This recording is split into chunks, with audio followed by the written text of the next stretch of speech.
TIKSEE KOO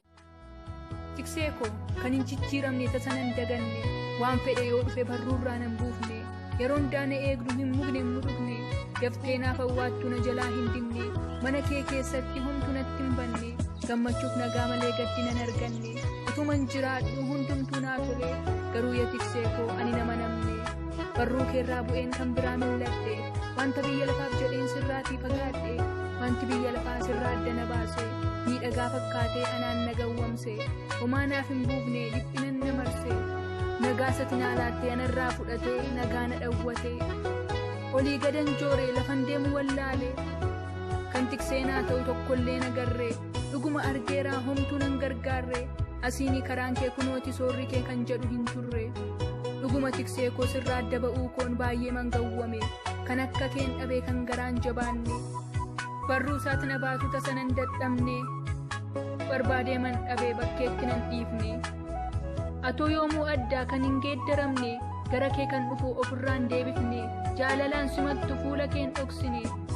nan dhufa gara kee barruu keerraa bu'ee maaliifan rakkadha ni naaf gaaddisaa jalattan boqodha homtuu natti nirratu guutee man fudhadha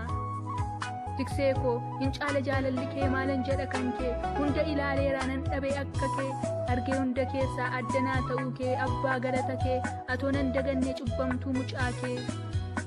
baduu koon jaallannee na deebisuuf jettee utuu hin dadhabiin guddaa naa dhimmite hamman deebi'utti atoo naaf obsite egaa yaa TIKSEE KOO hin gaddiin garaan kee anoo deebi'eeraa kunooti dhalli kee TIKSEE KOO gammadii agammadu garaan kee hin shakku baay'ee na jaallatta gara kee dhufeeraa atoo na simatta dhugaadha si beekaa yoomuu anaaf amanamta yoomuu naaf amanamta an sirraa qabu shakki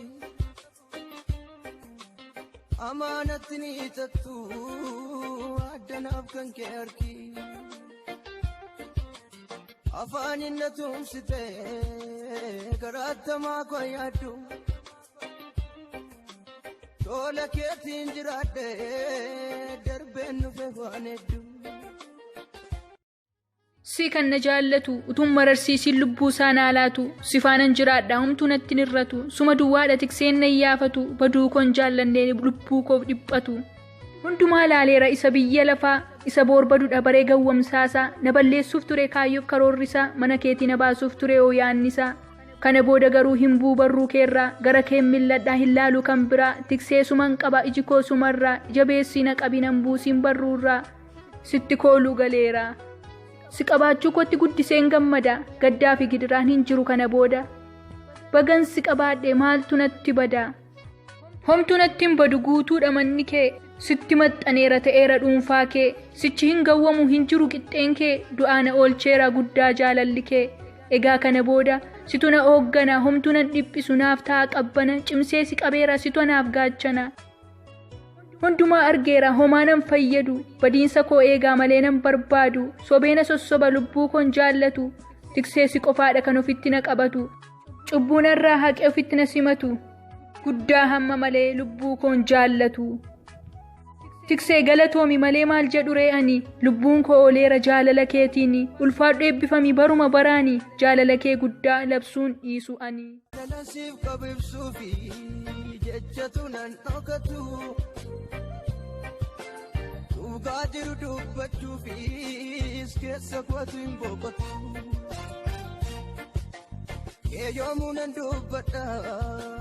nannoo haalli jiru utuuta fi kenaalanne ana baraan kan jiru